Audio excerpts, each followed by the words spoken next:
A book I think every person needs to read. I truly and genuinely think, you know how we are with our books, and I think this one, let's have a conversation about it. The greatest crisis facing humanity. We're going to find out what this book is about because we've got the author on the line. We've got Dr. Radhika Mia, who's an author, a visual artist, innovation and creative expert, and also research expert at the University of Johannesburg, which is we know as UJ, and also the CEO and founder of Social Impact Africa. And we are talking about this book that she is launching on Friday, and it seems like one that will also get us debating and talking a little bit more. Dr. Radhika, how are you? I'm fine, and thank you. Thank you for having me. Thank you so much for joining us here at African Bank. And look, let's talk about it a little bit. Just your mind frame when you were writing this book, when you even had the idea of this book. Where did this come about? As a researcher and philosopher, I spend a lot of time contemplating why we exist and why we still face issues like climate change, wars, crime, poverty, despite our significant investments and technological advancements. So this led me to a very fundamental question to ask, why is this happening? And Albert Einstein, he had famously said, you cannot solve a problem with the same mind that created it.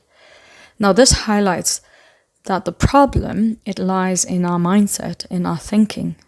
So to achieve any meaningful change, we need to address the root cause of our thinking, of our thoughts at a very individual level. So the biggest challenges facing humanity, like climate change, injustice, war, and violence, they're all symptoms of a deeper inner crisis. They reflect a diseased humanity. What we see around us, conflicts, wars in Ukraine and Israel, Palestine, crime and corruption, they're manifestations of an inwardly crumbling humanity.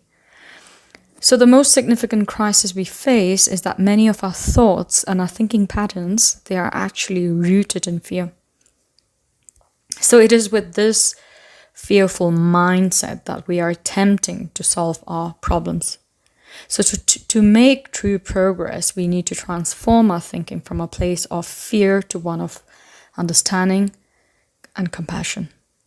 So humanity is actually essentially experiencing a spiritual crisis.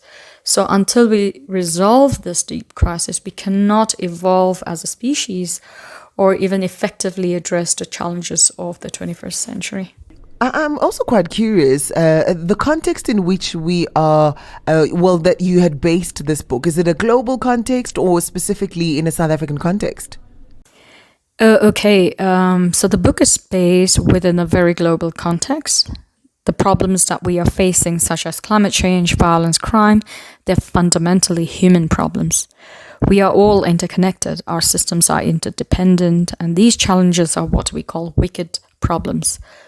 While we may be different physically and culturally across the world, but at a deep psychological level, we are all the same. We experience the same emotions, such as love, peace, fear, anxiety.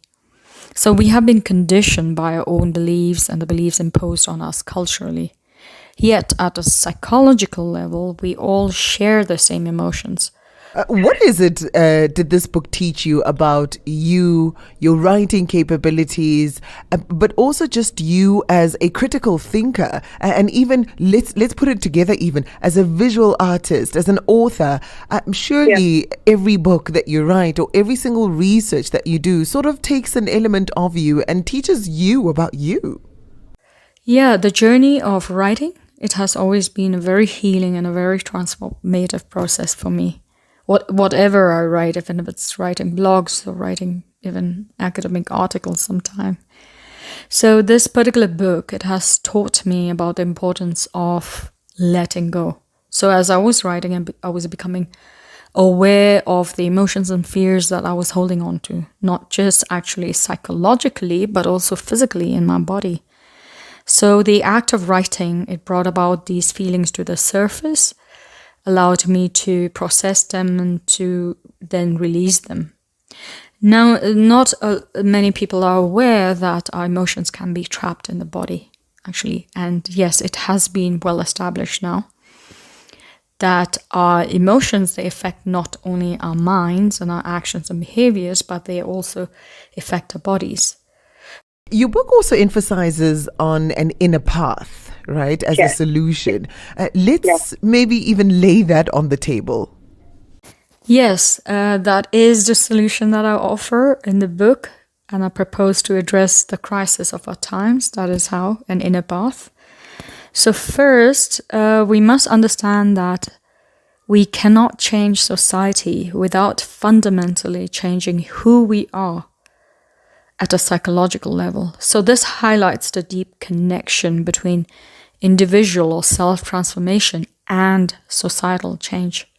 So it's a connection that isn't immediately obvious and isn't widely taught or recognized. So the work we do and the actions we take, they all stem from an inner place. So during my own spiritual journey, I realized this truth, actually, and I realized that just as a caterpillar transforms into a butterfly, the path to becoming an artist or a creative or a musician or a leader, they are all processes of self-transformation.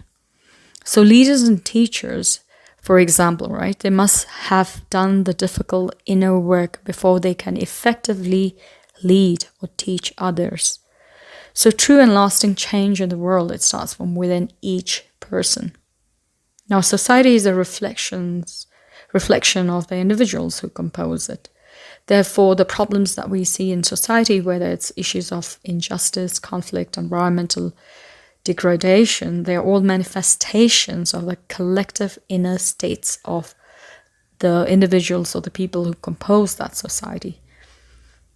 So if individuals in a society, they are driven by fear, greed, blame, or ignorance, these qualities, they begin to shape the society that they live in. Right. So we must remember the powerful truth which is expressed by a French-Cuban writer, Anais Nin, who had said, "We see the world not as it is. We see the world as we are." So our perceptions of the world and of other people, of others, they're shaped by our own thoughts, beliefs. So similarly, a very famous German author, Hermann Hesse, he had said, if you hate a person, you hate something in him that is part of yourself. What isn't part of ourselves does not disturb us. So awakening on a global level, it requires deep self-awareness and personal transformation. By understanding and altering our thought patterns, our beliefs, our actions and behaviors to higher levels of consciousness, we can contribute to a larger shift in the collective consciousness. So that is why I subtitled the book, An Inner Path to Global Awakening.